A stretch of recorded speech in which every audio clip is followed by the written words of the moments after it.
أعزائنا المشاهدين، من جملة الروايات التي روت العامة والخاصة عن رسول الله صلى الله عليه وآله وسلم الصريحة في إمامة أهل البيت عليهم الصلاة والسلام، والمشتملة على جملة من مناقبهم وأفضليتهم على الجميع، هو حديث السفينة. هذا الحديث المباركة المتواترة التي يمثل فيها رسول الله صلى الله عليه وآله وسلم أهل بيته الأطهار بسفينة نوح صلوات الله على نبينا وآله وعليه. فقد روي عن رسول الله صلى الله عليه وآله وسلم بطرق مختلفة متواترة أنه صلى الله عليه وآله وسلم قال: مثل أهل بيتي فيكم مثل سفينة نوح، من ركبها نجا ومن تخلف عنها غرق. فإن هذه الرواية الشريفة ليست فقط متواترة معنويا، بل إنها متواترة لفظيا فقط عن طرق العامة، وفضلا عن طريق أهل البيت عليهم الصلاة والسلام هذه الرواية. وقد رواه بأسانيد مختلفة مشايخنا الإمام الرضا عليه الصلاة والسلام عن آبائه الأطهار عن رسول الله صلى الله عليه وآله وسلم. فالرواية عندنا ثابتة بأوثق طرق. أما عن طريق المخالفين والجماعة العمرية، فرغم إنكار علمائهم، فإننا سوف نثبت لكم بعون الله تبارك وتعالى أن هذه الرواية متواترة عن رسول الله صلى الله عليه وآله وسلم بطرق مختلفة. فقد روي عن 9 من أصحاب رسول الله صلى الله عليه وآله وسلم، وهو فوق حد التواتر عند أي إنسان عاقل وعند جميع العلماء. إذا رويت رواية عن رسول الله صلى الله عليه وآله وسلم عن 9 عن أصحاب النبي صلى الله عليه وآله وسلم عن عدة طرق، وبعض طرقها صحيحة، فهذا يثبت تواتر الرواية وصحة الرواية، وأن الرواية قطعي الصدور عن سيد المرسلين رسول الله صلى الله عليه وآله وسلم. وهذا هو السيوطي في كتابه الدرر المتناثرة في الأحاديث المتواترة ربما يشهد بتواتر رواية وقد رواه فقد 4 من أصحاب النبي صلى الله عليه وآله وسلم، أو 5 أو 6. وهذا ابن حزم في كتابه المحلى في مسألة ماء البئر، فإنه يشهد برواية لها رواه 4 من أصحاب النبي صلى الله عليه وآله وسلم، فيحكم بتواتر الرواية. وإن شاء الله إخواننا الأعزاء، نحن أولا نثبت صحة بعض طرق الرواية، وبعد ذلك نثبت لكم تواتر الرواية، وبعد ذلك إن شاء الله لنا كلام طويل حول مداليل هذه الرواية، وحول استنباطاتنا واستنتاجاتنا واستدلالنا عن هذه الرواية على إمامة أهل البيت عليهم السلام، وحق طاعتهم وعصمتهم وأفضليتهم على جميع الخلائق. فإن شاء الله لنا بحث طويل حول الرواية الشريفة حديث السفينة. أما أولا أنا أريكم مكابرة ومراوغة علماء العمرية حول هذه الرواية الشريفة. فهذا كتاب منهاج السنة النبوية صلى الله عليه وآله وسلم لابن تيمية الحراني من جماعة السفياني والمرواني، ينكر أن يكون هذه الرواية من روايات رسول الله صلى الله عليه وآله وسلم في كتب علماء الأعلام. فانظروا واحكموا بعقلكم ماذا يقول، وكيف هو يكابر، وكيف هو يراوغ، وكيف هو يجحد البديهيات فقط لأجل مضادة الشيعة ومضادة أهل البيت عليهم الصلاة والسلام. وفرقة يكون أكبر عالمهم هذا حاله ينكر البديهيات والمتواترات من سنة رسول الله صلى الله عليه وآله وسلم، فأنا يكون في هذه الفرقة من خير ومن هداية ومن التقى. إخواني الأعزاء، هذا كتاب منهاج السنة النبوية صلى الله عليه وآله وسلم لابن تيمية الحراني، الجزء الرابع، تبعه دار الكتب العلمية، فصل، وهو 165 عفوا. قال الرافضي العاشر، والرافضي من هو؟ هو شيخنا ومولانا العلامة الحلي قدس سره في كتابه منهاج الكرامة في الإمامة. ما رواه الجمهور من قول النبي صلى الله عليه وآله وسلم: إني تارك فيكم ما إن تمسكتم به لن تضلوا كتاب الله وعترتي أهل بيتي ولن يفترقا حتى يرد علي الحوض. وقال: أهل بيتي فيكم مثل سفينة نوح، من ركبها نجا ومن تخلف عنها غرق. وهذا يدل على وجوب التمسك بقول أهل بيته، وعلي عليه السلام سيدهم سلام الله عليهم، فيكون واجب الطاعة على الكل، فيكون هو الإمام. هذا هو استدلال شيخنا ومولانا فخر فرقة الحقة العلامة الحلي رضوان الله تبارك وتعالى عليه. فيجيب عليه ابن تيمية، عفوا، يجيب عليه ابن تيمية في هذا الكتاب. أما الحديث، أولا حديث الثقلين، وبعد ذلك حديث حديث سفينة نوح صفحة 166. وأما قوله مثل أهل بيتي مثل سفينة نوح فهذا لا يعرف له إسناد صحيح ولا هو في شيء من كتب الحديث التي يعتمد عليها، فإن كان قد رواه مثل من يروي أمثاله من حطاب الليل الذي يروون الموضوعات فهذا مما يزيده وهنا.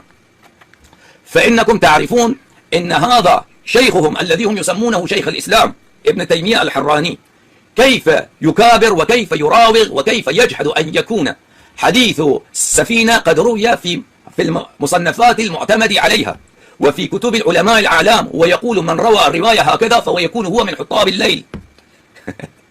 حطاب الليل، حاطب الليل هو السارق الذي يجمع أموال الناس في الليل ويجمع كل شيء ولا يفرق بين الحق والباطل ويجمع الموضوع والكذب والحق والباطل. هذا يكون في اصطلاح العلماء حاطب الليل، يقول هذا يكون من أمثال العلامة الحلي الذين يروون الموضوعات. ونستجير بالله من هذا العناد ومن هذا المكابرة. وإني نريكم إن شاء الله من جملة تلكم حطاب الليل هو الحافظ الكبير شيخ البخاري وشيخ مسلم ابن أبي شيبة الكوفي. يا ابن تيمية من جملة تلكم حطاب الليل هو إمامك أحمد بن حنبل. من جملة تلك حطاب الليل هو المحدث الكبير والحافظ الشهير البزار من جملة وكثير وكثير وكثير. إخواني الأعزاء سوف نريكم إن شاء الله هذه الرواية قد رواه جم غفير من أعلامهم وحكموا على هذه الرواية بالصحة وقد رواه عدة من التابعين عن 9 من أصحاب رسول الله صلى الله عليه وآله وسلم. فإن شاء الله ابقوا معنا. فقد روي هذا الرواية إخواننا الأعزاء عن عدة من الصحابة هم أولا أمير المؤمنين عليه السلام في كتب المخالفين فقط لا نتكلم عن كتبنا نحن الشيعة. أمير المؤمنين عليه الصلاة والسلام أبو ذر الغفاري رضوان الله عليه، ابن عباس ابن عبد المطلب رضوان الله تعالى عليه، عبد الله ابن الزبير الذي هو جليل عندهم وهو من الصحابة وهو الذي بل هم يقولون بأنه أصبح خليفة ووجب عليهم طاعته، وأبو سعيد الخضري من أجلة ومشاهير الصحابة وكبار الصحابة رضوان الله عليه، وعامر ابن وائلة من الصحابة، وسلمة ابن عمرو بن الأكوع من الصحابة، وأنس ابن مالك. وهؤلاء الصحابة قد رووا 9 من الصحابة قد روي عنهم هذه الرواية بأسانيد مختلفة وبعض هذه الأسانيد صحيحة.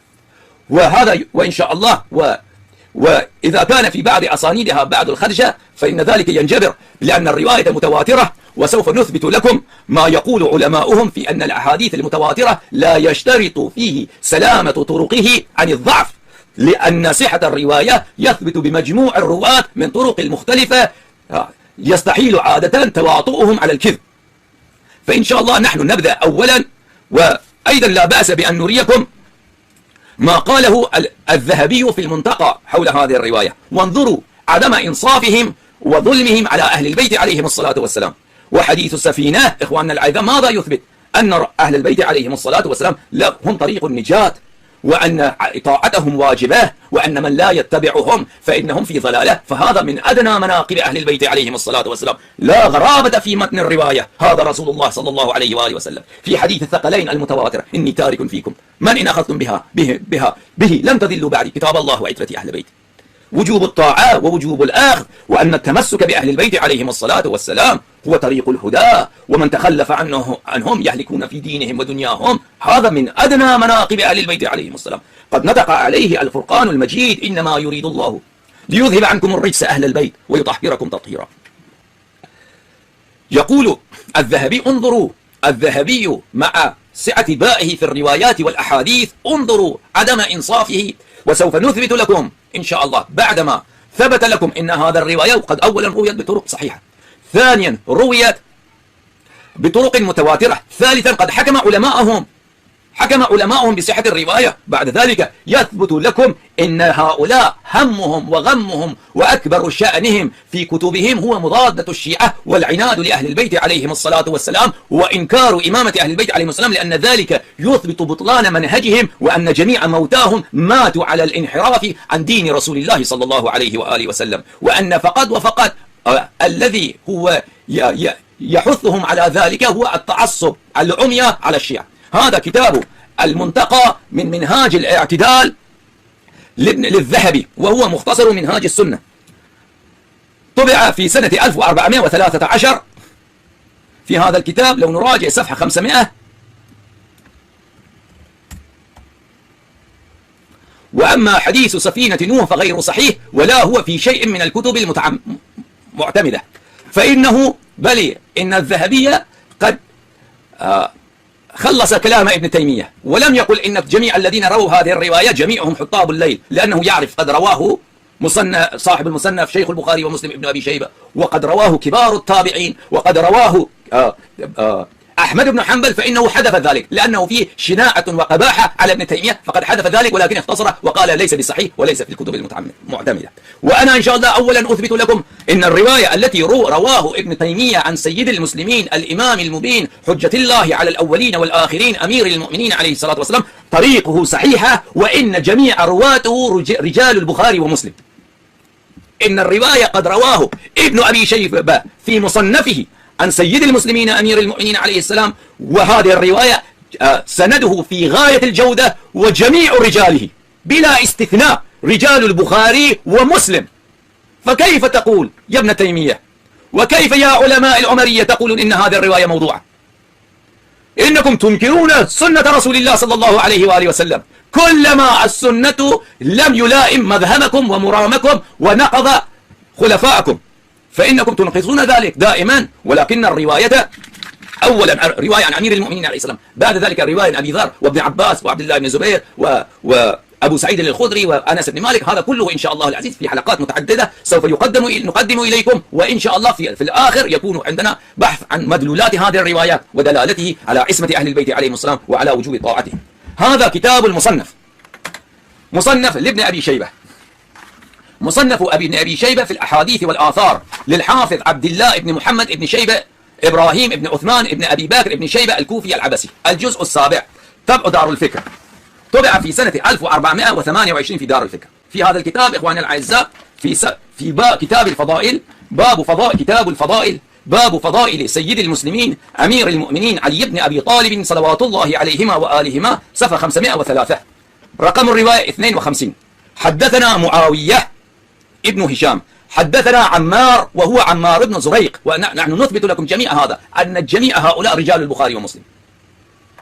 حدثنا عمار وهو عمار بن زريق، عن الأعمش عن منهال أعمش من رجال البخاري ومسلم وقد رووا عنه بكثرة، والمنهال هو منهال ابن عامر وهو من رجال البخاري، عن عبد الله بن الحارث، ومنهال هو تابعي من صغار التابعين، وهو يروي عن عبد الله ابن الحارث، وعبد الله بن الحارث من كبار التابعين، قد روى عنه البخاري ومسلم بالكثرة، أكثر عنه الرواية في أبواب مختلفة، نثبت لكم جميع ذلك إن شاء الله تبارك وتعالى. عن علي عليه السلام قال: إنما مثلنا في هذه الأمة كسفينة نوح وكباب حتة في بني إسرائيل. فهذا أولا عن أمير المؤمنين سيد المسلمين عليه الصلاة والسلام، الذي قال في حقه رسول الله صلى الله عليه وآله وسلم في أحاديث صحيحة في كتبكم: علي مع القرآن والقرآن مع علي، لا يفترقان حتى يردا علي الحوض. إن أمير المؤمنين عليه الصلاة والسلام مع الحق، والحق مع علي يدور معه حيث ما دار. أمير المؤمنين عليه السلام الذي طهره الله تبارك وتعالى في آية التطهير بتطهير أتم من تطهير الأنبياء. فأمير المؤمنين عليه الصلاة والسلام مثلنا في هذه الأمة كمثل سفينة نوح وباب حطة بني إسرائيل. وهذا من مناقب أهل البيت عليهم الصلاة والسلام: بل وادخلوا الباب سجدا وقولوا حطة نغفر لكم خطاياكم. إن بني إسرائيل حينما أتوا بذنوب كثيرة بمعاصي على موسى وهارون عليهم السلام، فجعلهم الله تبارك وتعالى توبتهم أن يدخلوا باب حطة، وكل من دخل باب حطة غفر لهم الله تبارك وتعالى، وهذا في صريح القرآن الكريم. فهذا منقبة لهم أخرى نبينها في مقام آخر إن شاء الله تبارك وتعالى. أما أولا نتكلم معكم عن هذه الرواية وأن طريقه صحيح. لاحظوا كتاب هو ما الكتاب؟ مصنف ابن أبي شيبة. السند معاوية بن هشام قال: حدثنا عمار عن الأعمش عن المنهال عن عبد الله بن حارث. وجميع تلكم الرواة جميعهم من رجال البخاري ورجال مسلم، فالرواية في غاية الجودة، وهذا همنا أن نثبت لكم في هذه الحلقة. أما من هو ابن أبي شيبة؟ قال: قرأتم في كتاب ابن تيمية يقول: من روى هذه الرواية يكون من أمثال العلامة الحلي قدس الله نفسه الزكية، من حطاب الليل الذين يروون الموضوعات. هذا ابن أبي شيبة هو من حطاب الليل الذي يروون الموضوعات. دعنا نذهب إلى كتاب سير أعلام النبلاء للذهبي. ماذا يقول الذهبي في حق ابن أبي شيبة؟ هذا كتاب سير أعلام النبلاء، ترجمة رقم 1841. ابن أبي شيبة اسمه عبد الله بن محمد ابن القاضي أبي شيبة إبراهيم بن عثمان بن خواستي، روى عنه بخاري، هذا خال البخاري، ومسلم وأبو داود والنسائي والترمذي، وقاف لابن ماجه القزويني. قال: العالم العلم سيد الحفاظ وصاحب الكتب الكبار المسند والمصنف والتفسير أبو بكر العبسي مولاهم الكوفي. وقال: وهو من أقران أحمد بن حنبل وإسحاق بن راهوي وعلي بن المديني. علي بن المديني وشيخ البخاري، وهو صاحب الأسن لكتاب البخاري، سرقه البخاري من علي بن المديني، نثبت ذلك إن شاء الله في محله. في السن والمولد والحفظ. ويحيى بن معين أسن منهم بسنوات، فإنه روى عنه البخاري ومسلم، وهذا يكون في غاية، يكفي فيه توثيق الرجل. وإنه قالوا إنه سيد الحفاظ. سيد الحفاظ ما معنى الحافظ هنا؟ ليس معنى حافظ القرآن، الحافظ معناه هنا حافظ الروايات والأحاديث، فقد سماه الذهبي في سير أعلام النبلاء سيد الحفاظ. كيف أصبح يا ابن تيمية؟ إنك قلت جميع الذين يرون حديث السفينة يكون حطاب الليل، فكيف هذا من أقران أحمد بن حنبل يرويه وهو شيخ البخاري وشيخ مسلم، يعني أستاذ البخاري وأستاذ مسلم، وقد روى حديث السفينة أيضا أحمد بن حنبل في فضائل الصحابة، فكيف سميت أحمد بن حنبل وجميع جماعة السلفية الذين يقتدون بابن تيمية الحراني أغلبهم من الحنابلة، فأحمد بن حنبل أيضا يكون من حطاب الليل؟ أليس هذا خير دليل إخواننا الأعزاء؟ هذا شيخ الإسلام عندهم ينكر ويطعن في كبار العلماء فقط وفقط لأجل إنكار أدنى مناقب أهل البيت عليهم الصلاة والسلام. أليست هذا العداوة مع الهداية والمضادة مع طريق النجاة والسعادة؟ فقد رواه هذا ابن أبي شيبة، رواه عن من؟ عن معاوية بن هشام.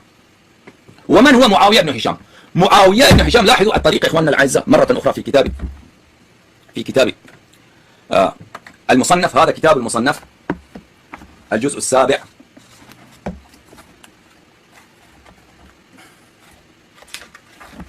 حدثنا، قال أبو بكر بن أبي شيبة معاوية بن هشام حدثنا عمار عن الأعمش عن المنهال عن عبد الله بن الحارث.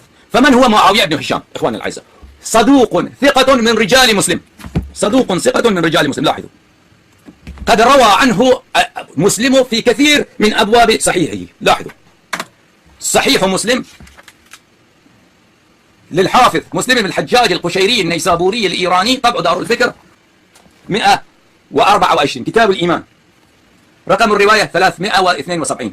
حدثنا معاوية بن هشام. ومثلا في صفحة 279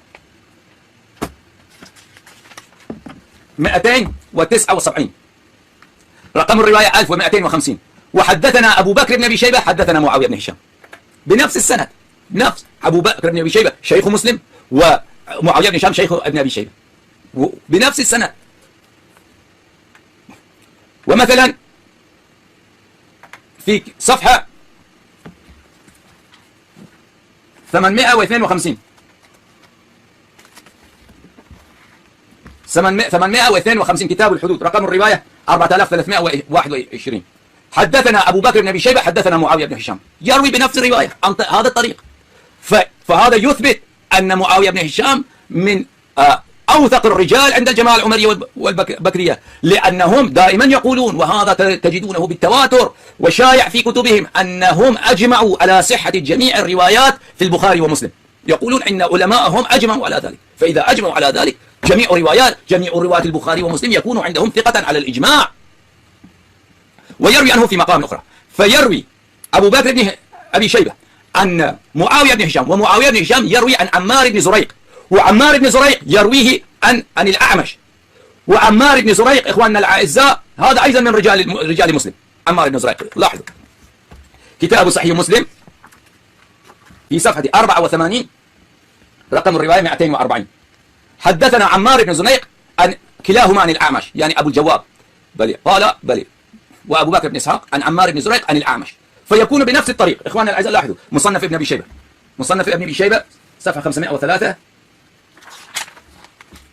حدثنا معاوية بن هشام حدثنا عمار عن أعمش، فرواية عمار عن الأعمش كثيرة في صحيح مسلم، ليس فقط في مقام واحد. أنا أريكم ذلك. صحيح مسلم هذا. ومثلا في صفحة 754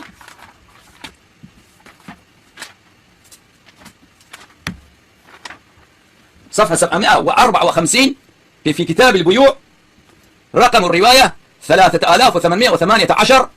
حدثنا عمار بن زريق، عفوا عمار بن رزيق، عن الأعمش. فكلاهما عمار بن زريق وأعمش هذا بينهما اتصال، وكلاهما من رجال مسلم.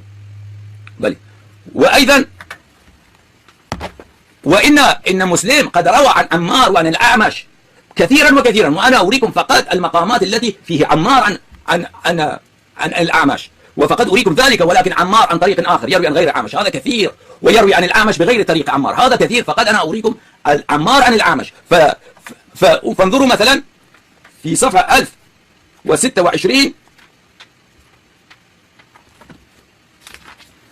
1026 بل باب ما يفعل الضيف إذا تبعه غيره من دعاه صاحب الطعام، كتاب الأطعمة والأشربة، رقم الرواية 5205. حدثنا عمار وهو ابن الرزيق عن الأعمش. فالروايات كثيرة إخواننا الأعزاء، عمار يروي عنه بكثرة، وعن الأعمش يروي مسلم بكثرة، وأيضا عن طريق عمار عن الأعمش هذا الأقل في مسلم 3 روايات. ويروي أعمش عن المنهال. لاحظوا مصنف، هذا هو مصنف ابن أبي شيبة، مصنف ابن أبي شيبة 503. حدثنا معاوية بن هشام قال حدثنا عمار عن الأعمش، وأعمش يروي عن المنهال، ومنهال عن عبد الله بن الحارث. من هو المنهال؟ منهال من رجال البخاري، ومنهال بن عمرو والبخاري يروي عنه إلى ما شاء الله، وهو نفسه بني من التابعين. لاحظوا أخواننا الأعزاء، إنهم مراسيل التابعين إنهم حجة، مراسيل التابعين، فضلا أن يكون هذا ليس مرسلا، بل إنه عن عبد الله بن الحارث تابعي آخر عن أمير المؤمنين عليه الصلاة والسلام. هذا كتاب صحيح البخاري لأبي عبد الله محمد بن إسماعيل البخاري، طبع دار إحياء التراث العربي، يروي عن منهال كثيرا وكثيرا. هذا صفحة 601، كتاب أحاديث الأنبياء، رقم الرواية 3371 عن المنهال عن سعيد بن جبير. ومثلا في كتاب التفسير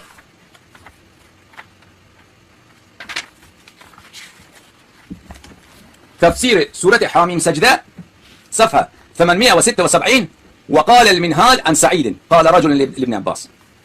ومثلا في صفحة 1010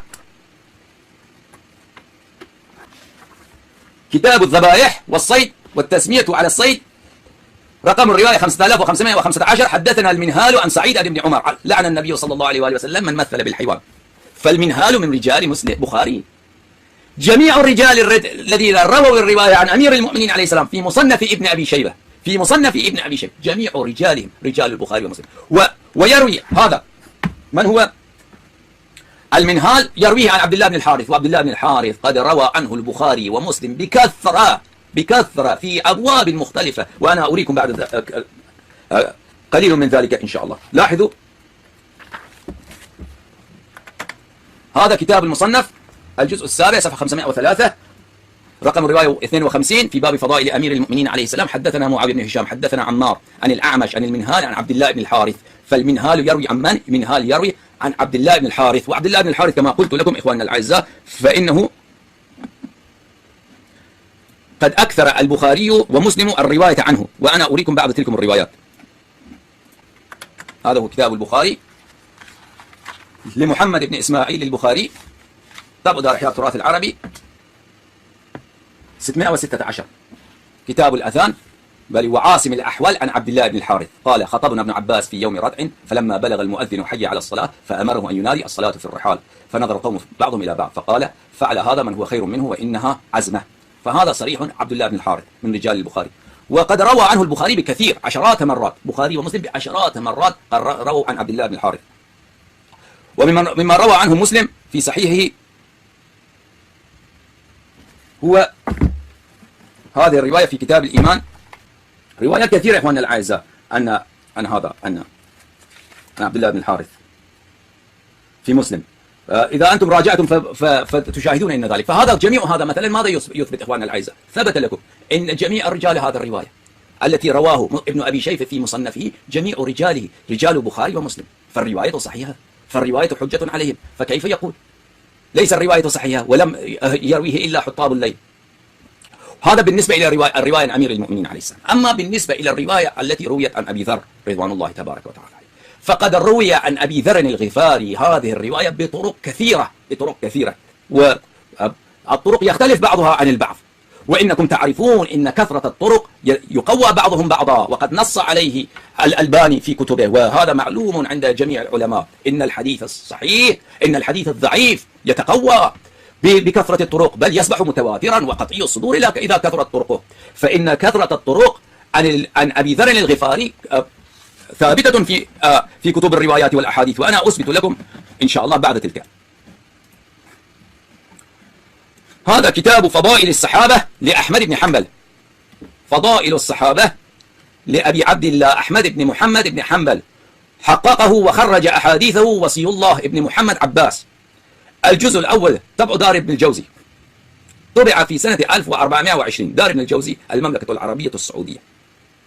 في هذا الكتاب لو نراجع صفحة 987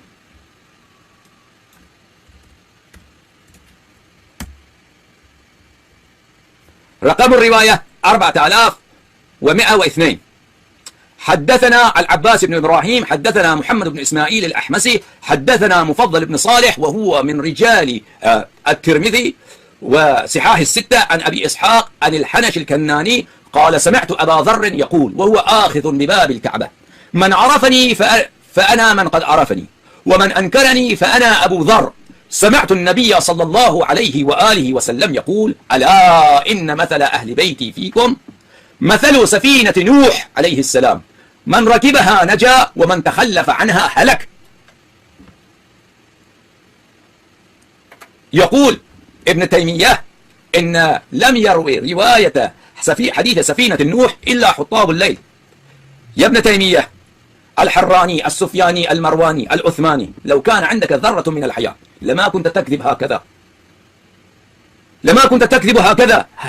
كل العلماء يعرفون أن ابن شيبة هو شيخ البخاري وشيخ مسلم، وجميع العلماء يعرفون إن أحمد بن حنبل ليس فقط إمام الحنابلة، إنه شيخ البخاري وشيخ مسلم، إن مسلم والبخاري تلميذان من تلامذة أحمد بن حنبل، فقد جعلت إمام طائفتك من حطاب الليل يا ابن تيمية الحراني المرواني لأجل أن تنكر فضائل أهل البيت عليهم الصلاة والسلام الذين طهرهم الله تبارك وتعالى. وأن لك وهذا الإنكار، وهذا حديث السفينة وأمثاله أن اتباعهم سبيل النجاة، هذا من مسلمات مناقب أهل البيت عليهم الصلاة والسلام، هذا يعترف به جميع أهل القبلة. ما هو الغرابة في متن الرواية في أنت تقول هذا الرواية بل لم يرويه إلا حطاب الليل؟ وقد روى عن أبو ذر الغفاري الفاكهي في أخبار المكة، هذا كتاب أخبار مكة المكرمة،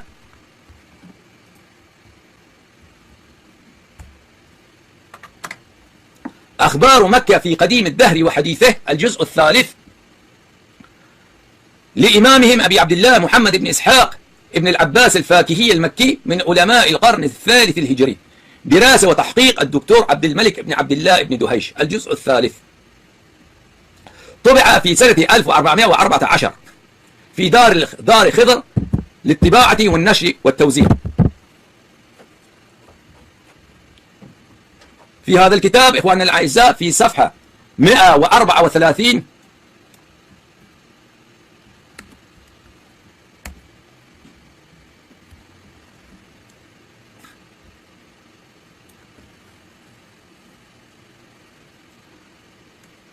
ذكر خطبة أبي ذر جندب بن جنادة الغفاري رحمة الله عليه ورضوان الله عليه ورضي الله عنه بمكة وقيامه بها، رقم الرواية 1904. حدثنا إسماعيل بن محمد الأحمسي بالكوفة وحدي قال حدثنا مفضل بن صالح العصري، وإن هذه الرواية قد روي عن غير هذا الطريق أيضا عن أبي ذر الغفاري بطرق متعددة عن أبي ذر الغفاري، بطرق متعددة عن أبي ذر الغفاري. وإخواننا الأعزاء، إن الرواية فقط عن أبي ذر إن لم تكن متواترة فقد على القطع إنها مستفيدة. وأما إذا أضفنا إلى ذلك 8 آخرين من أصحاب النبي صلى الله عليه وآله وسلم فلا يبقى أي شك في تواتر الحديث، في أن الحديث متواترة عن النبي صلى الله عليه وآله وسلم.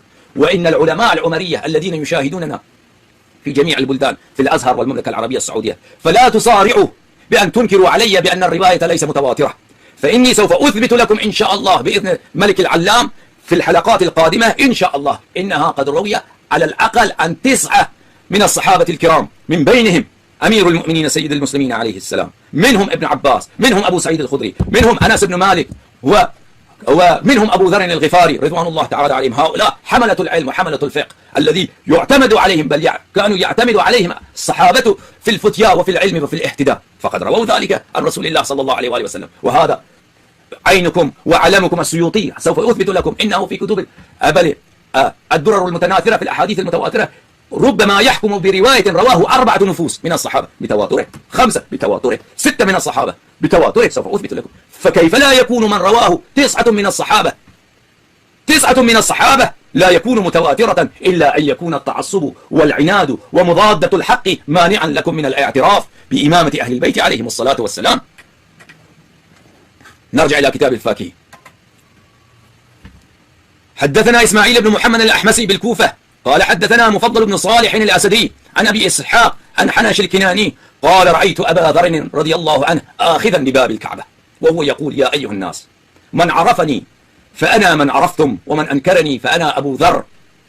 سبحان الله، أبو ذر أزهد الصحابة، أعبد الصحابة، أصدق الصحابة قولا، سلام الله عليه، ما أذلت الخضراء وما أقلت الغبراء على ذي لهجة أصدق من أبي ذر.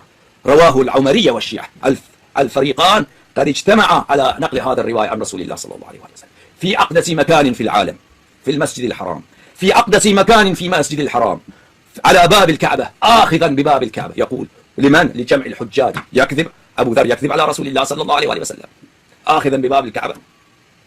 وإني إن شاء الله سوف أثبت لكم إن هذه الرواية روي عن أبي بكر بطرق متعددة، أثبت لكم ذلك.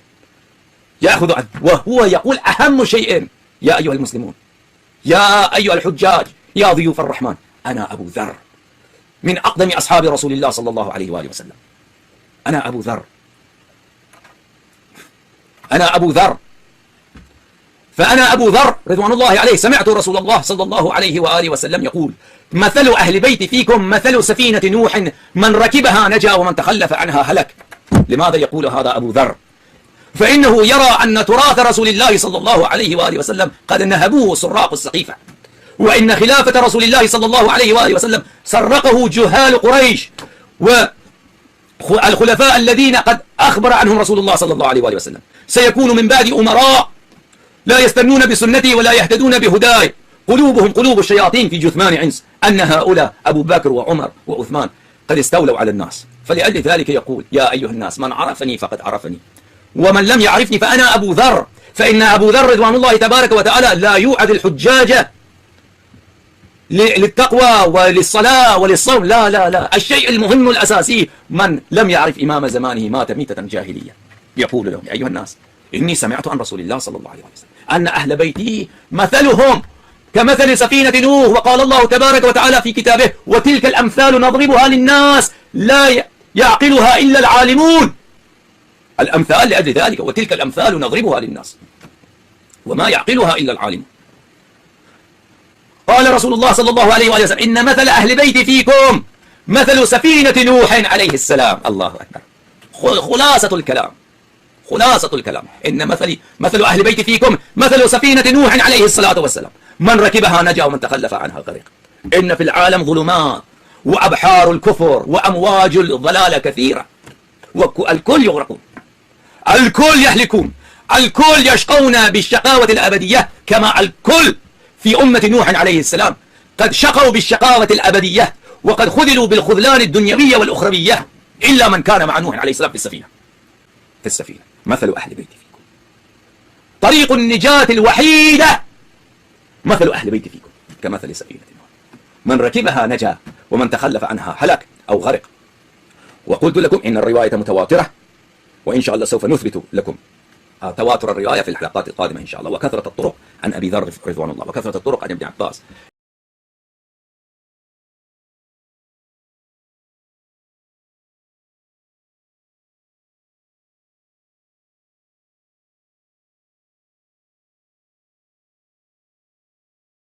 ولكن نحن نثبت لكم إخواننا الأعزاء بأن الرواية ليست فقط صحيحة بل إنها متواترة قد رويت عن عدة من الصحابة، كما بينا لكم بالأمس عن 9 من الصحابة، وقد رواه الكبار من الحفاظ والمحدثين من الجماعة العمرية. في الحلقة الماضية بينا لكم إن الرواية قد رويت عن أمير المؤمنين سيد المسلمين يعقوب الدين صلوات الله عليه وعلى أهل بيته الأطهار في مصنف ابن أبي شيبة برواية جميع رجالها رجال البخاري ومسلم، فلا يبقى أي غبار على صحة تلك الرواية. وكيف إذا الرواية قد رويت بأسانيد مختلفة عن 9 من الصحابة؟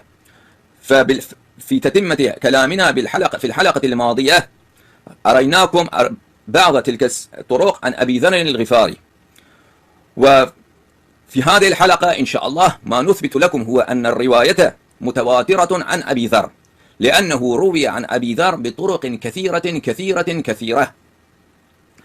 وهناك تواتران إخواننا الأعزاء، لاحظوا التواتر عن رسول الله صلى الله عليه وآله وسلم لأنه رواه 9 من الصحابة، وإن الجماعة العمرية قد حكموا بتواتر الرواية وإن رواه 4 من الصحابة أو 5 من الصحابة، وذلك سوف نريكم ذلك إن شاء الله في الحلقات القادمة. ولكن هناك تواتر عن رسول الله صلى الله عليه وآله وسلم لأن الرواية مروية بطريق 9 من الصحابة. وهناك تواتر ثان وهو تواتر الرواية عن أبي ذر الغفاري. تواتر الرواية عن أبي ذر لأن الذين رووا عن أبي ذر رواه سعيد بن المسيب بطرق كثيرة، قد روى عنه الحنش الكناني ابن المعتمر، قد روي عنه بطرق عديدة، قد روى عنه أبو الطفيل، وربما يكون بعض الطرق الآخر فأنا سأنبهكم خلال محاضرتي ومناظرتي. فإن لم يكن متواترة فعلى القطع إنها مستفيضة عن أبي ذر الغفاري، وإنها موجب لتقوية ضعف بعض الطرق إن كان فيها بعض الضعف. وأولا أنا أبين لكم هذا القاعدة عند الكبار من الحفاظ والنقاد للروايات عند العمرية بأن ضعف الطرق ينجبر بكثرة الطرق. فإخواننا الأعزاء لأن هذا مهم جدا، لاحظوا معي بعض كلمات علمائهم الكبار في هذا الباب. هذا كتاب تحريم آلات الطرب لناصر الدين الألباني، تبع مكتبة الدليل، طبع في سنة 1418. إخواننا الأعزاء في هذا الكتاب كتبه في إثبات تحريم آلات الموسيقية في صفحة 36، يقول الألباني: الفصل الأول في ذكر الأحاديث الصحيحة في تحريم الغناء وآلات الطرب. اعلم أخي المسلم أن الأحاديث الواردة في ذلك كثيرة جدا، فقد جاوز عددها 10 عند ابن حزم وابن القيم، فهي من الكثرة أن مجموعها يدل على الواقف عليها على أن مضمونها الذي اتفقت عليه متونها وهو التحريم ثابت عنه يقينا صلى الله عليه وآله وسلم، حتى ولو فرض أن إسناد كل فرد منها معلول كما زعم ابن حزم، وذلك بحكم القاعدة المتفق عليها عند المحدثين والعلماء أن الحديث الضعيف يتقوى بكثرة الطرق. لاحظوا إخواننا الأعزاء أن الحديث الضعيف يتقوى بكثرة الطرق كما هو مفصل في علم مصطلح الحديث، وبها قوى الحافظ ابن حجر وغيره حديث الأذنان من الرأس في كتابه القيم النكت على ابن الصلاح. فإنه يقول إن لأن الروايات 10 روايات جاء في تحريم آلات الطرب والغناء، فإنه وفي بعض تلكم الطرق ضعف وعلل، فلكن ذلك لا بأس بتلكم الضعاف وبتلكم العلل، لأن تلكم الأحاديث الضعاف يتقوى بكثرة الطرق. وإذا أنتم تلاحظون آثار ناصر الدين الألباني فإنه ربما يتقوي ويحسن الحديث الضعيف المجهول لأن له شاهد واحد، والشاهد أيضا مثلا مجهول أو هكذا. وأنا أريكم بعد تلكم الأسئلة من كتبه. هذا إخواننا الأعزاء كتاب إرواء الغليل في أحاديث منار السبيل. إن كتاب منار السبيل لابن ذويان، وهو كان من علماء العمرية الحنابلة في القرن الماضي، فكتب كتاب منار السبيل في الأحكام في الفقه الحنبلي. وهذا الرجل الباني كتب هذا الكتاب إرواء الغليل في إخراج أحاديث منار السبيل لابن ذويان، بل إرواء الغليل في تخريج أحاديث منار السبيل الجزء الثالث، محمد ناصر الدين الألباني، طبعة 1399. في هذا الكتاب إخواننا الأعزاء مثلا في صفحة 242 رقم الرواية 778 حديث علي عليه السلام مرفوعا: يجزئ عن الجماعة إذا مروا أن يسلم أحدهم، ويجزئ عن الجلوس أن يرد أحدهم. رواه أبو داود، يقول حسن. وبعد ذلك يقول قال فلان هذا حديث حسن، ولعله يعني حسن لغيره، وإلا فقد قال الضياء عقبه سعيد بن خالد ضعفه أبو زرعة. فإن الذين رووا هذا الرواية أبو داود والمحاملي وأبو يعلى وغيرهم جميعهم رووه عن طريق سعيد بن خالد، وهذا سعيد بن خالد ضعيف ضعفه أبو زرعة وأبو حاتم. وقال دارقطني والحديث غير ثابت، تفرد به سعيد بن خالد وليس بالقوي. قلت في التقريب هذا الرجل ضعيف، قلت وقد وجدت له شاهدين. يقول إن الرواية ضعيفة، ولكن كيف هو يحسن ويتقوى ويرتقى إلى مرتبة الحسن من الضعف؟ يقول له شاهدين ويأتي بثلاثة شواهد، والشواهد كلها إما مجهولة وضعيفة، إما مجهولة وضعيفة. لاحظوا إخواننا الأعزاء، قلت وقد وجدت له شاهدين، أحدهما عن أبي سعيد والآخر عن ابن عباس، والثالث من حديث الحسن بن علي صلوات الله عليهما وآلهما. أما حديث أبي سعيد وهذا بعد ذلك بعد أن يرويه يقول وهذا سند رجاله ثقات غير أبي سهل الأوازي فلم أعرفه، فأصبحت الرواية مجهولة. فالشاهد الأول مجهولة لأن في روايته رجل مجهول لا يعرفه، فسقط عن الاعتبار. أما الشاهد الثاني وأما حديث ابن عباس فأخرجه فلان من طريق عباد بن كثير عن زيد بن أسلم عن عطاء بن يسار نحوه نحوه، وعباد هذا متروك، فإن حديث الثاني الشاهد الثاني أيضا متروك، فضعيفة، وعباد متروك عند المحدثين.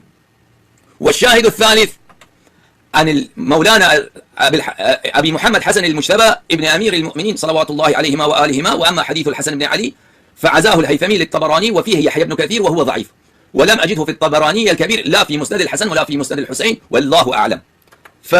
فهذا الثالث الشاهد الثالث هو أيضا ضعيف، ولكن يحكم لها بالحسن. وأحاديث الحسنة عنده الجماعة العمرية كالأحاديث الصحيحة في الحجية.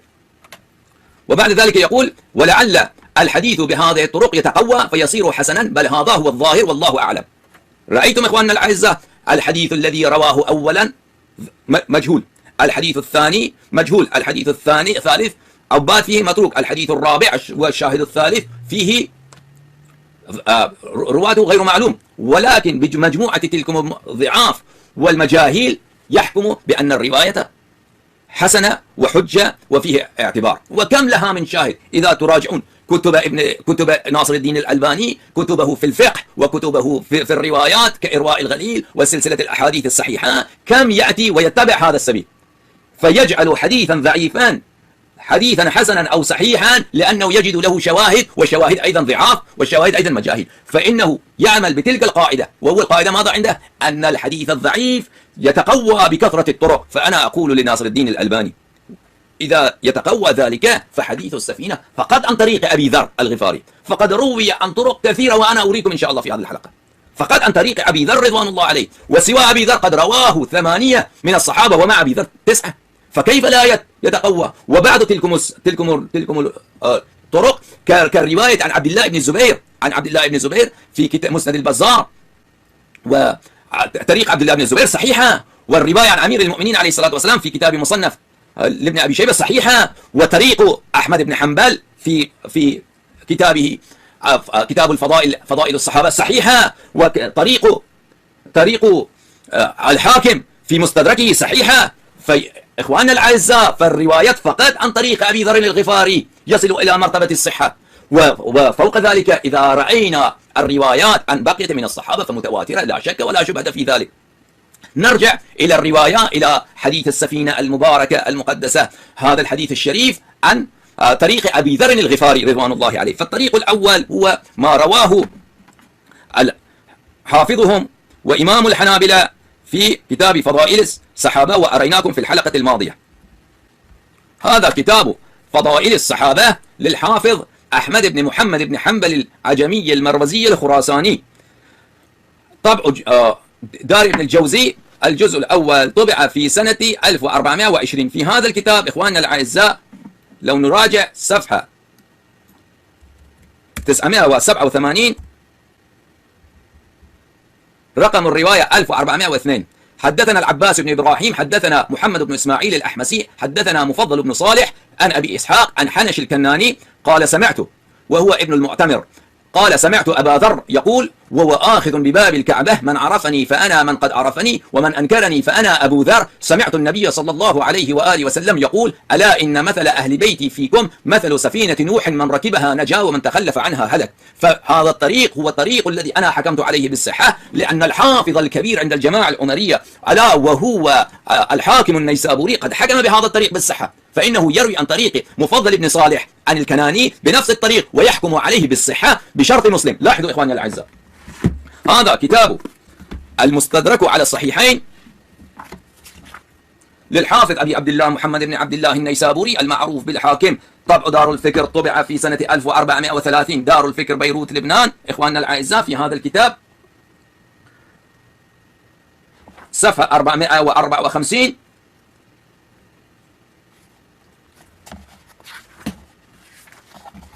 صفحة 454 كتاب التفسير بلي تفسير سورة هود رقم الرواية 3362 حدثنا أخبرنا ميمون بن إسحاق الهاشمي حدثنا أحمد بن عبد الجبار حدثنا يونس بن بكير حدثنا بلي المفضل بن صالح عن أبي إسحاق عن حنش الكناني وهو طريق أحمد بن حنبل قال سمعت أبا ذر يقول وهو آخذ بباب كعبة أيها الناس من عرفني فأنا من عرفتم ومن أنكرني فأنا أبو ذر سمعت رسول الله صلى الله عليه وآله وسلم يقول مثل أهل بيتي مثل سفينة نوح من ركبها نجا ومن تخلف عنها غرق. هذا حديث صحيح على شرط مسلم ولم يخرجه. هذا الحديث صحيح على شرط مسلم فإن هذا الحاكم الشهير حاكم النيسابوري، وإنكم تعرفون إن اصطلاح الحاكم أرفع درجة عند الجماعة العمرية من اصطلاح الحافظ.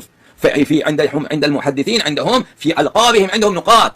الحاكم يكون أرفع درجة عن الحافظ. إن البخاري عندهم على مرتبة الحفظ فهو أحد الحفاظ ومسلم كذلك، ولكن إن أبو عبد الله النيسابوري عندهم على مرتبة الحاكم. والحاكم يقال لمن يعلم جميع الروايات وطرقهم ويستوعبهم ويعرف الصحيح من السقيم، هذا يلقب بلقب الحاكم من كان بهذا الدرجة. فلقد رأيتم إنه حكم على هذا الرواية بأنه صحيح على شرط مسلم، وبعضهم حاولوا أن يضاعفوا هذه الرواية لأنه روي عن طريق مفضل ابن صالح. وانظروا هذا مفضل ابن صالح وقالوا إن الرجل ضعيف، ولكنني رأيت كتب الرجال فإنه كان وجه ضعف هذا الرجل أنه كان من أصحاب الإمام الصادق عليه الصلاة والسلام، ووجه ضعفه أنه كان يتشيع، ووجه ضعفه أنه كان يحب آل محمد عليهم الصلاة والسلام. وهذا منذ متى إذا كان حب آل محمد عليهم الصلاة والسلام دليل على الضعف، فإن جبرائيل أول الضعاف وميكائيل ثانيهم وإسرائيل ثالثهم وإسرائيل رابعهم، والأنبياء المرسلون عليهم الصلاة والسلام يكون جميعهم ضعافا. فإخواننا الأعزاء إنهم لم يذكروا له طعنا سوى ذلك. وأيضا إخواننا الأعزاء إن الرواية قد روي بكرات ومرات عن غير طريق مفضل بن صالح، وأنا أريكم ذلك إن شاء الله العزيز، وعن غير طريق مفضل بن صالح عن أبي ذر الغفاري، وسوف تشاهدون ذلك. وأيضا قد رواه الحاكم في مقام آخر في أبواب مناقب آل البيت عليهم الصلاة والسلام وقد حكم عليه بالصحة. هذا كتاب المستدرك على الصحيحين لأبي عبد الله محمد بن عبد الله النيسابوري المعروف بالحاكم، الجزء الثالث، طبع دار الفكر، طبع في سنة 1430. في هذا الكتاب إخواننا الأعزاء في صفحة 361 في باب مناقب أهل البيت عليهم الصلاة والسلام رقم الرواية 4778 يروي بسند فيه المفضل بن صالح عن أبي إسحاق عن حنش الكناني. وإن شاء الله سوف نريكم أن الرواية عن أبي ذر روي عن طرق كثيرة ليست فيهم لا مفضل، وحتى ليس فيه حنش الكناني، وحنش الكناني المعتمر هو من رجال الصحيحين. قال سمعت أبا ذر يقول وهو آخذ بباب الكعبة من عرفني فأنا من عرفني ومن أنكرني فأنا أبو ذر سمعت النبي صلى الله عليه وآله وسلم يقول ألا إن مثل أهل بيتي فيكم مثل سفينة نوح من قومه من ركبها نجا ومن تخلف عنها غرق. هذا حديث صحيح الإسناد ولم يخرجه البخاري ومسلم، ولكن الرواية يخرجها يعني البخاري ومسلم. فهذا رأيتم إخواننا الأعزاء قد حكم عليه بالصحة. ومن رواه إخواننا الأعزاء عن طريق المفضل بن صالح هو الفاكهي، وقد أريناكم ذلك في الحلقة الماضية فلا نعيد ذلك عليكم. وأما عن طريق غير مفضل بن صالح إخواننا الأعزاء، أنا أريكم بعد ذكر لكم الطرق. إن الحافظ الكبير البزار في مسنده، هذا البحر الزخار المعروف بمسند البزار، تأليف الحافظ أبي بكر أحمد بن عمرو بن عبد الخالق العتكي البزار، تحقيق الدكتور محفوظ الرحمن زين الله، الجزء التاسع، طبع مكتبة العلوم والحكم المدينة المنورة، طبع في سنة 1418. في هذا الكتاب إخواننا الأعزاء، في هذا الكتاب صفحة 343 يروي عن سعيد بن المسيب عن أبي ذر، وليس طريق الحنش الكناني ولا مفضل ابن صالح. حدثنا عامر، رقم الرواية 3900. حدثنا عامر بن علي والجراح بن مخلد ومحمد بن معمر واللفظ لعمر قالوا حدثنا محمد بن إسماعيل بل قالوا حدثنا مسلم بن إبراهيم حدثنا الحسن بن أبي جعفر عن علي بن زيد عن سعيد بن المسيب عن أبي ذر رضي الله عنه قال قال رسول الله صلى الله عليه وآله وسلم، قال رسول الله صلى الله عليه وآله وسلم: مثل أهل بيتي كمثل سفينة نوح، من ركب فيها نجا ومن تخلف عنها غرق، ومن قاتلنا في آخر الزمان كان كمن قاتل مع الدجال. فهذا الرواية رأيتم كثرة الطرق إخواني الأعزاء، وقد رواه عن سعيد بن المسيب بقية الحفاظ أيضا، وأنا أريكم ذلك. أما من هو البزار؟ البزار إخواني الأعزاء إنكم رأيتم، قال ابن تيمية الحراني قال: لم يروي حديث السفينة إلا حطاب الليل، وقد أنا أريناكم إنه قد رواه ابن أبي شيبة الذي سماه ولقبه الذهبي بسيد الحفاظ، وهو شيخ البخاري وشيخ المسلم، وقد رواه إمام الحنابلة أحمد بن حنبل في فضائله، وقد رواه هذا المحدث الشهير المعروف عندهم هو البزار. ومن هو؟ لاحظوا إخواننا الأعزاء، هذا كتاب سير أعلام النبلاء، هذا هو البزار.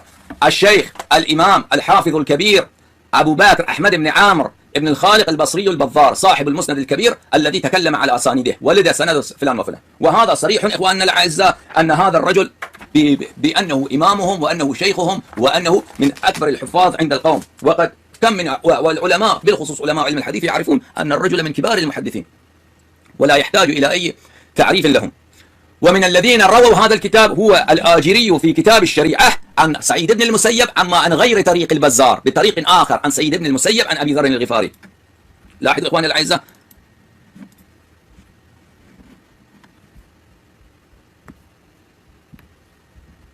هذا كتاب الشريعة للآجري للإمام المحدث، إمامهم وليس إمامنا، أبي بكر محمد بن الحسين الآجري المتوفى سنة 360، طبع دار الوطن 1418 طبع هذا الكتاب في دار الوطن في الرياض السعودية. في هذا الكتاب لو نراجع صفحة 2014 ذكر أمر النبي صلى الله عليه وآله وسلم أمته بالتمسك بكتاب الله عز وجل وبسنة رسول الله صلى الله عليه وآله وسلم وبمحبة أهل بيته عليهم السلام، وتمسك على ما هم عليه من الحق والنهي عن التخلف عن طريقتهم الجميلة الحسنة. رقم الرواية 1700.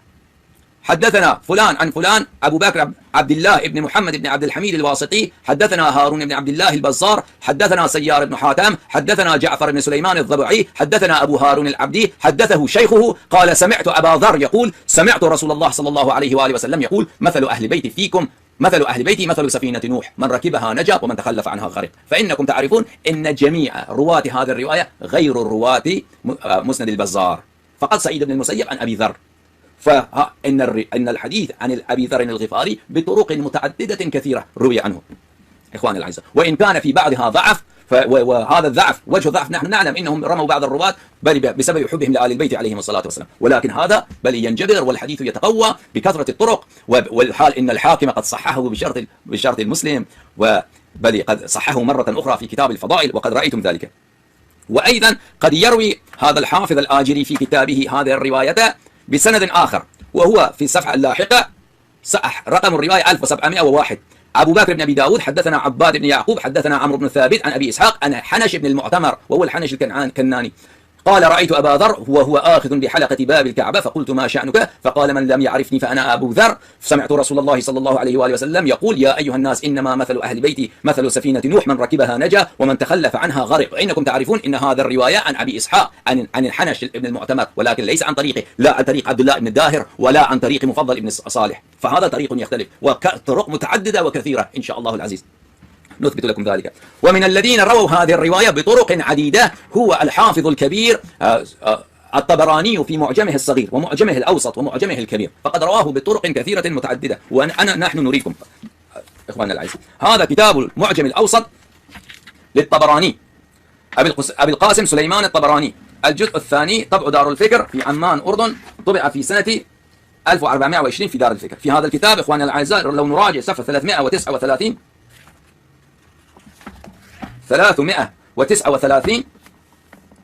رقم الرواية 3478. حدثنا الحسين بن أحمد بن منصور بن سجادة قال حدثنا عبد الله بن داهر الرازي حدثنا عبد الله بن القدوس عن الأعمش عن أبي إسحاق عن حنش بن المعتمر قال رأيت أبا ذر الغفاري آخذ بعضادتي باب الكعبة وهو يقول من عرفني فقد عرفني ومن لم يعرفني فأنا أبو ذر الغفاري. سمعت رسول الله صلى الله عليه وآله وسلم قال مثل أهل بيتي فيكم كمثل سفينة نوح من قوم نوح من ركبها نجا ومن تخلف عنها هلك ومثل باب حطة في بني إسرائيل. فإنكم لاحظتم إن هذا الرواية سنده يختلف عن سند البزار وعن سند عن سند مستدرك الحاكم وسند أحمد بن حنبل. وإذا أنتم أردتم بل راجعوا بعد هذا البرنامج إلى تلكم الكتب فتشاهدون إن الإسناد متكثرة. وإذا كان في بعض الإسناد إلة أو شيء فهذا ينجبر بكثرة الطرق كما هو القاعدة عند القوم، وهم بل يعملون عليها كلما وافق هواهم. وأيضا رواه في المعجم الأوسط في بسندين مختلفين في المجلد الرابع، هذا المعجم الأوسط للطبراني الجزء الرابع، طبع دار الفكر في عمان الأردن، طبع في سنة 1420. في هذا الكتاب إخواننا الأعزاء صفحة 112 لاحظوا 112 رقم الرواية 3590. حدثنا محمد بن أحمد بن أبي خيثمة حدثنا أحمد بن محمد بن سوادة الكوفي حدثنا عمرو بن عبد الغفار الفقيمي عن الحسن بن عمر الفقيمي عن أبي إسحاق عن حنش بن المعتمر عن أبي ذر. إنكم تعرفون هذا الرواية عن طريق أبي إسحاق عن حنش بن المعتمر ويختلف تماما عن طرق الآخر عن أبي إسحاق عن المعتمر، فطرق متعددة إلى أبي ذر والطرق إلى أبي ذر عن طريق المعتمر عن طريق ابن المعتمر أيضا كثيرة. فالرواية عن أبي ذر بطرق متعددة إن الرواية الصحيحة يتيقن كل منصف يقرأ الرواية عن أبي ذر الغفاري أن هذا أبو ذر، هذا قول أبو ذر وإنه رواه عن رسول الله صلى الله عليه وسلم. وتلكم الرواة الثقات الذين أتوا في هذا الرواية في كتبهم لا يمكن تواطؤهم على الكذب، وإني لم أريكم بعد الكل تشاهدون الطرق أكثر من ذلك. بلي. عن أبي ذر سمعت رسول الله صلى الله عليه وسلم يقول أهل بيتي فيكم كسفينة نوح عليه السلام في قومه من دخلها نجا ومن تخلف عنها هلك. وأيضا يرويه بطريق آخر في نفس الكتاب صفحة 152 رقم الرواية 5536. حدثنا محمد بن عثمان بن أبي شيبة حدثنا علي بن الحكم الأودي حدثنا عمرو بن ثابت حدثنا سماك بن حمر عن حنش بن المعتمر. هذا الرواية جميعها ثقات إلا عمرو بن ثابت، بعضهم ضعفوه ولم يبينوا وجه الضعف. فإن هذا الرواية عن حنش يختلف عن جميع الطرق المختلفة عن حنش. فهذا الرواية إخواني الأعزاء كثرة الطرق بتلك الطرق المتكثرة كيف لا يتقوى الحديث. رأيت أبا ذر وهو آخذ بحلقة الكعبة وهو يقول أنا أبو ذر الغفاري من لم يعرفني فأنا جندب الغفاري. سمعت رسول الله صلى الله عليه وآله وسلم مثل أهل بيتي مثل سفينة نوح من ركبها نجا ومن تخلف عنها غرق. أيضا رواه الطبراني كما قلنا لكم في معجمه الصغير، للطبراني 3 معاجم الصغير والأوسط والكبير. هذا معجمه الصغير إخواننا الأعزاء، المعجم الصغير للحافظ الطبراني الجزء الأول، طبع دار الفكر، طبع في سنة 1424 في دار الفكر في بيروت لبنان. في هذا الكتاب في صفحة 139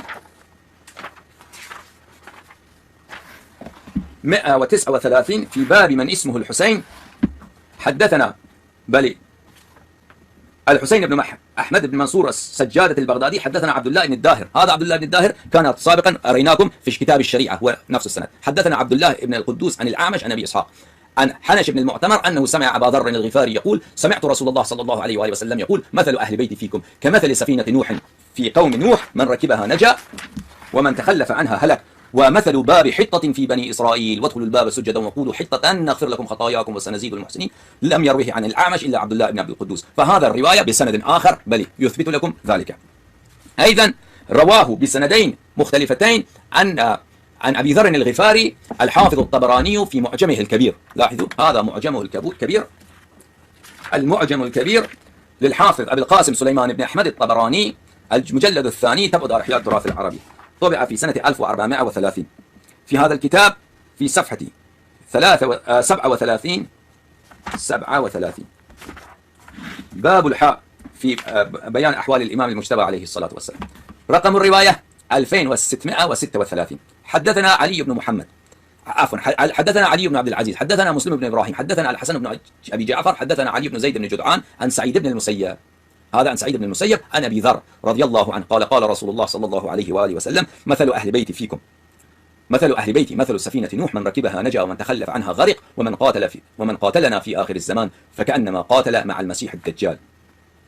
وبعده بسند آخر عن حنش بن المعتمر عن طريق عبد الله بن داهر الرازي 2637. رأيت أبا ذر أخذ بعضادة باب الكعبة وهو يقول: من عرفني فقد عرفني ومن لم يعرفني فأنا أبو ذر. سمعت رسول الله صلى الله عليه وآله وسلم يقول: مثل أهل بيتي فيكم كمثل سفينة نوح، من ركب فيها نجا ومن تخلف عنها هلك، ومثل باب حطة في بني إسرائيل. فالروايات فقط عن طريق أبي ذر، الروايات فقط عن طريق أبي ذر متواترة إخواننا الأعزاء، وإن لم تكن متواترة فإنها متكثرة بحد تتقوى ويصل إلى درجة اليقين كل منصف أن هذه من قول أبي ذر، ولا يمكن أن يكون كل هؤلاء بل جميع الروايات كلهم تواطؤوا على الكذب. هذا لا يتفق، هذا لا يقول به إلا من بل مجنون، يكون مجنونا. وروي عن طريق آخر إخواننا الأعزاء عن طريق غير تلكم الطرق، طريق آخر عن أبي ذر عن طريق أبي الطفيل، عن طريق أحد التابعين الكبار أبي الطفيل روي، وقد رواه أبو الشيخ الإصبهاني في كتابه.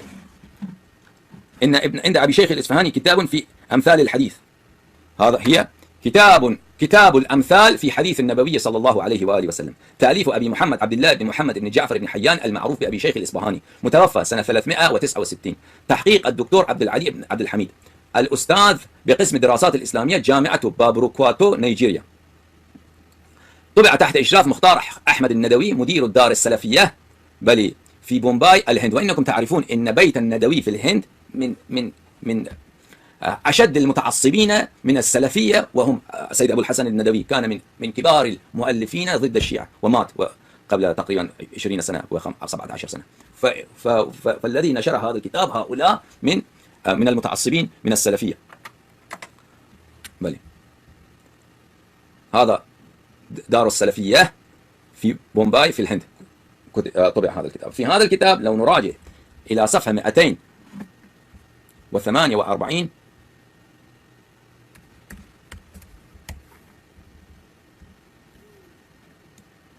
رقم الرواية 333. أخبرنا أبو يعلى حدثنا عبد الله بن عمر بن أبان حدثنا عبد الكريم بن هلال القرشي قال أخبرني أسلم المكي حدثنا أبو الطفيل. هذا كاملا يختلف سند الرواية. وعن طريق آخر يروي من أبو الطفيل أنه رأى أبا ذر قائما على هذا الباب وهو ينادي: ألا من عرفني فقد عرفني ومن لم يعرفني فأنا جندب، ألا وأنا أبو ذر سمعت رسول الله صلى الله عليه وآله وسلم يقول: مثل أهل بيتي مثل سفينة نوح، من ركب فيها نجا ومن تخلف عنها غرق. وهذا الرواية جميع رجاله ثقات إلا عبد الكريم بن هلال القرشي فهو مجهول. ولكن هذا المقدار من الضعف لا يضر، لأن الرواية قد رويت عن طرق كثيرة فقط عن أبي ذر، وروي عن طريق صحيح عن أمير المؤمنين عليه السلام، روي بطريق صحيح عن عبد الله بن الزبير، وكم لها من طرق صحيحة أخرى عن بقية الصحابة إن شاء الله سوف نقدمكم في المستقبل.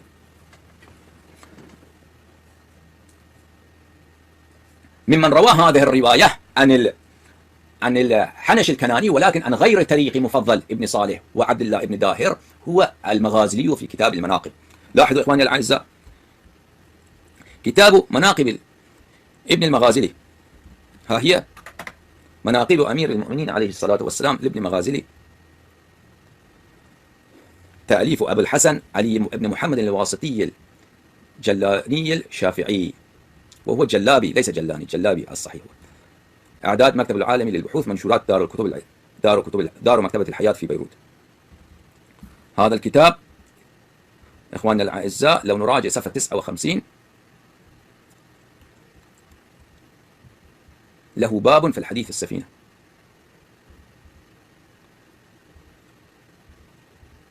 بل صفحة 100 عفوا. قوله عليه السلام صلى الله عليه وآله وسلم: مثل أهل بيتي فيكم مثل السفينة نوح، من ركبها نجا ومن تخلف عنها غرق. الحديث الأول يروي عن ابن عباس، وهذا إن شاء الله سوف نبين لكم في المستقبل.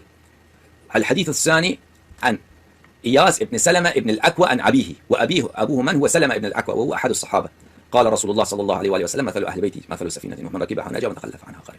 والحديث الثالث في هذا الباب رقمها 175 يروي بل عن أبي إسحاق عن المعتمر، ولكن من طريق مفضل، هذا ليس من مفضل بن صالح، مفضل بن عبد الله، وهذا طريق كله يختلف عن طرق السابقة إلا أبي إسحاق عن المعتمر عن أبي ذر. قال رسول الله صلى الله عليه وآله وسلم: إنما مثل أهل بيتي مثل سفينة نوح، من ركب فيها نجا ومن تخلف عنها غرق.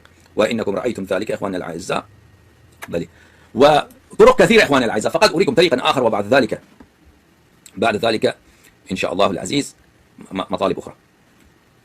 طريقا آخر عن طريق سعيد بن المسيب. هذا موقع المكتبة الشاملة، ترتيب الأمالي الخميسية ليحيى المرشد بالله ابن الحسين الموفق ابن إسماعيل بن زيد الحسني الشجري. في هذا الكتاب إخواننا الأعزاء، لن نتصفح هذا الكتاب في صفحتي،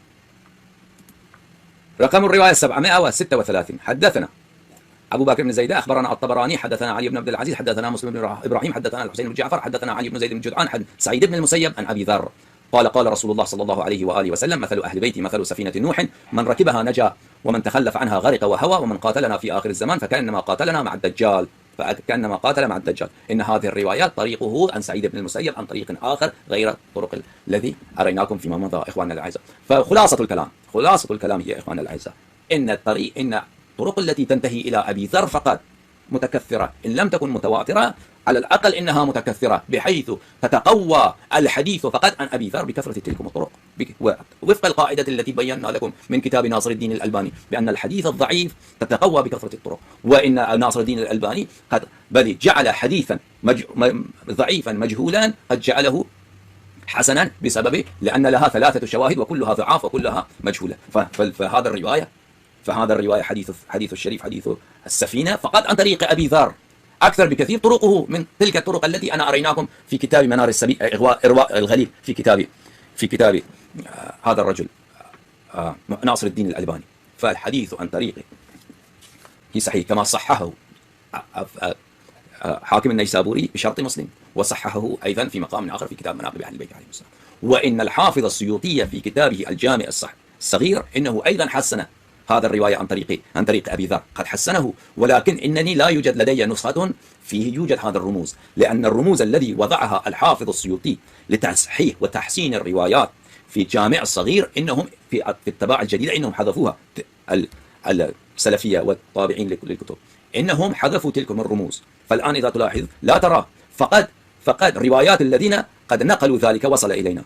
فإن اليوم إذا تراجع النسخة التي عندنا بنسخة PDF من جامع الصغير للسيوطي، إن الرموز السيوطي وضع عليها الرموز صاد للصحيح مثلا، حال الحسن، فإنهم حذفوا ذلك. ولكن إني رأيت في بعض مؤلفات للجماعة الأمرية من علمائهم إن الحافظ السيوطي في جامع الصغير قد حسن حديث السفينة عن طريق أبي ذر فقط، والحال إنها قد روي عن 9 من الصحابة. إن شاء الله سوف نثبت لكم ذلك في الجلسات القادمة، والله يحفظكم ويرعاكم.